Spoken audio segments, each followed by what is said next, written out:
नमस्कार दोस्तों, आप सभी का स्वागत है। आज के इस वीडियो में जानेंगे how to find out size of footings. किसी भी बिल्डिंग में जो फुटिंग्स है उसका डायमेंशन हम कैसे फाइंड आउट करेंगे। तो उदाहरण के लिए मैंने 1 2 3 रूम का एक बिल्डिंग्स लिया है जिसमें नंबर ऑफ कॉलम जो है 1 2 3 4 5 6 7 8 यानी कि 8 नंबर ऑफ कॉलम्स है। ऑब्वियसली 8 नंबर ऑफ कॉलम्स है तो 8 नंबर ऑफ फुटिंग्स भी होगा। तो सबसे पहले इस स्ट्रक्चर का स्ट्रक्चर लोड कैलकुलेट करते हैं। स्ट्रक्चर लोड कैलकुलेट करने के लिए जो इसमें लोड आएगा वो पहला डेड लोड आएगा, दूसरा लैब लोड आएगा, तीसरा अर्थक्वेक लोड आएगा, चौथा विंड लोड आएगा। इस तरह से मिसलेनियस लोड भी आता है जैसे कि स्नो लोड ईटीसी। तो डेड लोड स्ट्रक्चर का जो मेंबर्स है, जो कंपोनेंट है, उसका जो लोड आएगा वही उसका डेड लोड कहलाता है। जैसे कि मान लीजिए आरसीसी फ्रेम स्ट्रक्चर है, उस आरसीसी फ्रेम स्ट्रक्चर में स्लैब आएगा तो स्लैब का लोड आएगा। स्लैब बीम पर रेस्ट करता है तो बीम का लोड आएगा। फिर उसके बाद से वर्टिकल मेंबर में कॉलम है तो कॉलम का लोड आएगा। फिर उसके ऊपर पैरापेट वॉल है, ब्रिक वॉल है तो उसका लोड आएगा। फिर उसके ऊपर जो रूफ ट्रीटमेंट करते हैं, ब्रिक बैट कोबा करते हैं, उसका भी लोड डेड लोड में आता है। फिर फ्लोर पर जो लोड आएगा, आउटर वॉल और पार्टीशन वॉल जो ब्रिक का होगा उसका लोड आएगा। इस तरह से अलग अलग कंपोनेंट का हम लोड कैलकुलेट करते हैं। ये लोड जो होगा डेड लोड आता है। फिर उसके बाद से इंडियन स्टैंडर्ड IS 875 कोड में लैब लोड का हर एक बिल्डिंग के लिए अलग अलग कैटेगरीज के बिल्डिंग के लिए लैब लोड टेबुलर फॉर्म में दिया हुआ है। तो यहाँ से हम वो लोड ले लेते हैं।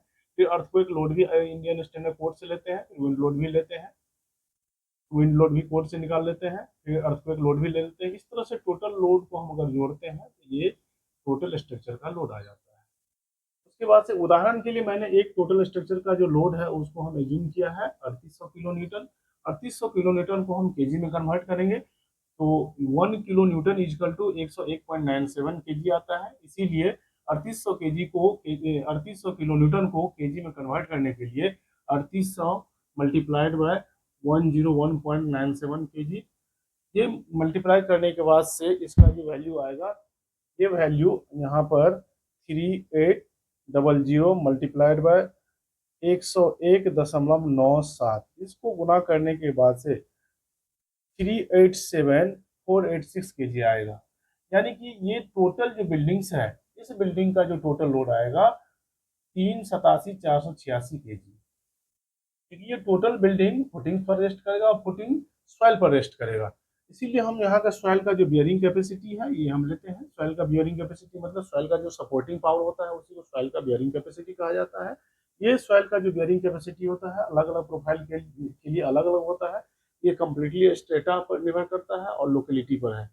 अलग अलग लोकेलिटी पर सॉइल का जो सपोर्टिंग पावर होता है अलग अलग होता है। तो ये हम यहाँ पर लिए हैं सॉइल का जो बियरिंग कैपेसिटी ऑफ सॉइल जो है 15,000 केजी लिए हैं। तो टोटल जो स्ट्रक्चर होगा, इस टोटल स्ट्रक्चर में नंबर ऑफ कॉलम जो 8 है, इस 8 का जो फुटिंग्स है उस फुटिंग का टोटल जो एरिया है वो निकालने के लिए टोटल स्ट्रक्चर का लोड यहाँ 387486 केजी और divided by bearing capacity of soil 15,000 KG.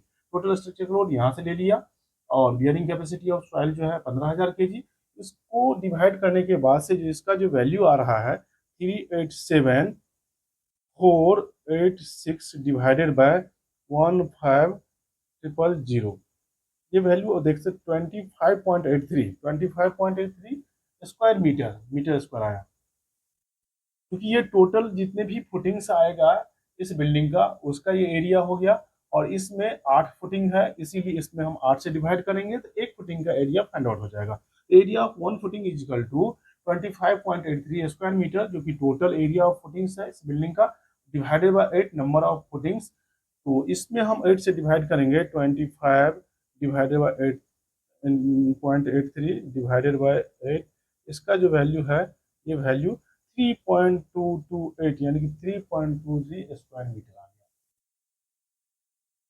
ये एक फुटिंग का ये एरिया आ गया। और एक फुटिंग को हम इस फुटिंग को हम मान लेते हैं ये फुटिंग जो है स्क्वायर है तो इसका हम स्क्वायर रूट निकालेंगे। स्क्वायर रूट निकालने के लिए जो हम इसमें करेंगे 3.23 का स्क्वायर रूट निकालेंगे तो 1.797 दैट इज इक्वल टू 1.80 है। ऑब्वियसली ये स्क्वायर फुटिंग मैंने एज्यूम किया है, एक डायमेंशन 1.80 होगा तो दूसरा डायमेंशन भी 1.80 होगा। अगर इसको आपने स्क्वायर स्क्वायर फुटिंग मानेंगे, स्क्वायर फुटिंग का तो ये होगा। अगर इसको आप रेक्टेंगुलर फुटिंग मानेंगे तो रेक्टेंगुलर फुटिंग के लिए एक डायमेंशन 1.50। तो दूसरा डायमेंशन के लिए हम क्या करेंगे, 3.23 डिवाइडेड बाय 1.50, इसका जो वैल्यू आएगा 2.15, यानी कि 2150। तो इसमें जो इसका जो फुटिंग्स होगा, इसका एक डायमेंशन 1500 होगा, दूसरा 2150 होगा। यहाँ पर हम स्क्वायर के देख सकते हैं, 1800 का 1800 का है, यानी कि 6 फीट बाई 6 फीट का है। इस तरह से ये फुटिंग का है, ये बीच में ये कॉलम है, इस तरह से कॉलम निकल जाएगा। इस कंसेप्ट को इस्तेमाल करके आप बड़ा से बड़ा बिल्डिंग का भी एरिया ऑफ फुटिंग आप फाइंड आउट कर सकते हैं। कंसेप्ट यही रहता है। सबसे पहला होता है कि वो स्ट्रक्चर का टोटल लोड कैलकुलेशन किया जाता है। लोड कैलकुलेशन को हम केजी में कन्वर्ट कर लेते हैं। फिर उस सॉइल का जो बियरिंग कैपेसिटी होता है वो हम फाइंड आउट कर लेते हैं।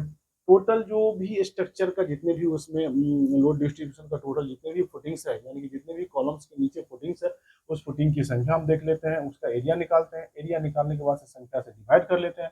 संख्या से डिवाइड करेंगे, वन नंबर ऑफ फुटिंग का एरिया निकल जाएगा।